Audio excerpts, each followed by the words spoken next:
ನಮಸ್ಕಾರ ರೀ ಸಾವ್ಕಾರ ಮಂದಿ, ಮತ್ತೊಂದು ಲಾಗಿಗೆ ಸುಸ್ವಾಗತ. ಇವತ್ತೇನ್ರಿಪ್ಪ ಅಂದ್ರೆ ನಮ್ಮ ಧಾರವಾಡಕ ರಾಜ ವಿಸರ್ಜನೆ ಐತಿ. ಸ್ಪೆಷಲ್ ಅಟ್ರಾಕ್ಷನ್ ಏನ್ರಿಪ್ಪ ಅಂದ್ರೆ ನಮ್ಮ leader audio Dharwad Singh sound ಮತ್ತು ಹಂಗೆ ಟಾಶಾ ಐತಿ, ಡೋಲ್ ಐತಿ, ಎಲ್ಲ ಐತಿ. ಬರ್ರಿ ವಿಸರ್ಜನೆ ಕಡೆ ಸಿಗ್ತೀನಿ. ಹಂಗೆ ಈಗ ನಡಕ್ ಏನೂ ಮಾತಾಡೋದಿಲ್ಲ, ಯಾಕಂದ್ರೆ ನೈಟ್ ಹೊಂಟೇನಿ ನಾ. ಈಗ ಡೇ ಸ್ವಲ್ಪ ಕೆಲಸ ಐತೆ ನಂದು, ಅದೇ ನೈಟ್ ಹೊಂಟೇನಿ. ನೈಟ್ ಫುಲ್ ಸೌಂಡ್, ಬರೀ ಸೌಂಡೇ ಇರ್ತಾವ. ಡೈರೆಕ್ಟ್ ವಿಡಿಯೋ ಎಂಡ್ ಮಾಡೋ ಮುಂದೆ ಮಾತಾಡ್ತೀನಿ. ಬರ್ರಿ ಸಾವ್ಕಾರ.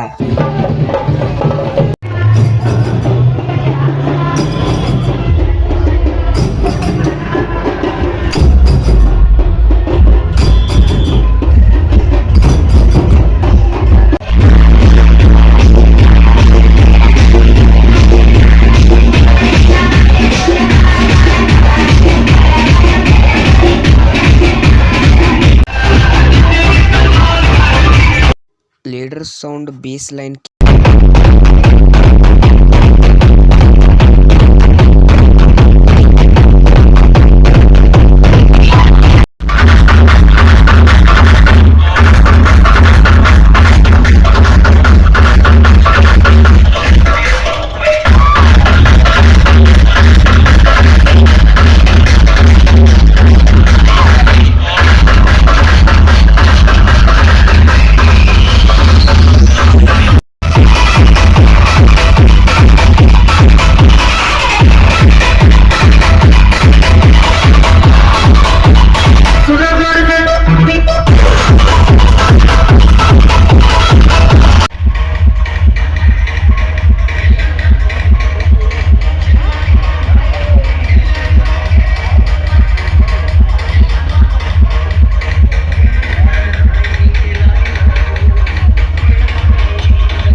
ಏನ್ರಿಪ್ಪ ಅಂದ್ರೆ ಸೌಂಡ್ ರಿವ್ಯೂ ಮಾತ್ರ ಬೆಸ್ಟ್ ಇತ್ತು. ನನಗಂತೂ ಲೀಡರ್ ಸಿಂಗ್ ಆಡಿಯೋ ಮಸ್ತ್ ಹಚ್ಚಿದ್ರೆ. ಲೇಡೀಸಿಗೆಲ್ಲ ಸಿಂಗ್ ಆಡಿಯೋ, ಬಾಯ್ಸಿಗೆಲ್ಲ ಲೀಡರ್ ಆಡಿಯೋ ಮಾತ್ರ ಏಕ್ ನಂಬರ್ಸ್ ಮಸ್ತ್ ಆತ. ಧಾರವಾಡದಾಗ ನಮ್ಮ ಧಾರವಾಡಕ ರಾಜ ವಿಸರ್ಜನ್ ಮಾತ್ರ ಏಕ್ ನಂಬರ್ ಮಸ್ತ್ ಬೆಸ್ಟ್ ಅನ್ಬೇಕು. ಅದ್ರ ಲೀಡರ್ ಸೌಂಡ್ ಮಾತ್ರ ಬೇಸ್ ಕಿಂಗ್, ಕ್ರೌಡ್ ಕಿಂಗ್ ಅದ ರೀ ಇಲ್ಲಿ ನಮ್ಮ ಧಾರವಾಡದಾಗ. ಕ್ರೌಡ್ ಕಿಂಗ್ ಬಂದ್ರಪ್ಪ ಅಂದ್ರೆ ಲೀಡರ್ ಆಡಿಯೋ ಮಸ್ತ್ ಹಚ್ಚಾರ. ಕ್ಲೀನ್ ಆ್ಯಂಡ್ ಕ್ಲಿಯರ್ ರೀ, ಹೊಟ್ಟೆ ಹೆಚ್ಚು ಕಮ್ಮಿ ಇಲ್ಲ, full clean and clear. Sound ಹಚ್ಚಿದ್ರಲ್ರಿ ಚಾವಾ ಮೂವಿ ಡೈಲಾಗ್ದು, ಏನು ಮಸ್ತ್ ಇತ್ರಿಪ್ಪ. ಸೌಂಡ್ ಲೈಕ್ ಆತ. ಹಂಗೆ ಮತ್ತು ಏನ್ರಿಪ್ಪ ಅಂದರೆ ವಿಡಿಯೋ ಇಷ್ಟ ಆದ್ರೆ ಲೈಕ್ ಮಾಡಿರಿ, ಶೇರ್ ಮಾಡಿರಿ, ಸಬ್ಸ್ಕ್ರೈಬ್ ಮಾಡಿರಿ ಅಂತ ಹೇಳ್ತಾ ಮತ್ತೆ ನಿಮಗೆ ಮುಂದಿನ ಲಾಗ್ದಾಗ ಸಿಗ್ತೀನಿ. ಮತ್ತು ಸಪೋರ್ಟ್ ಮಾಡಿರಿ ಸಾವ್ಕಾರ. ಸಪೋರ್ಟ್ ಭಾಳ ಇಂಪಾರ್ಟೆಂಟ್ ಐತಿ. ಯಾಕೇಳಿ ಬೆಳಿಬೇಕಲ್ಲ, ನಾವು ಸ್ವಲ್ಪ ನಿಮ್ಮ ಸಹಾಯದಿಂದ ಬೆಳಿತಿರ್ತೀವಿ ಅಂತ ಹೇಳ್ತಾ ಬರ್ರಿ ಮುಂದಿನ ಲಾಗ್ದಾಗ ಸಿಗೋಣ. Tata bye bye, see you.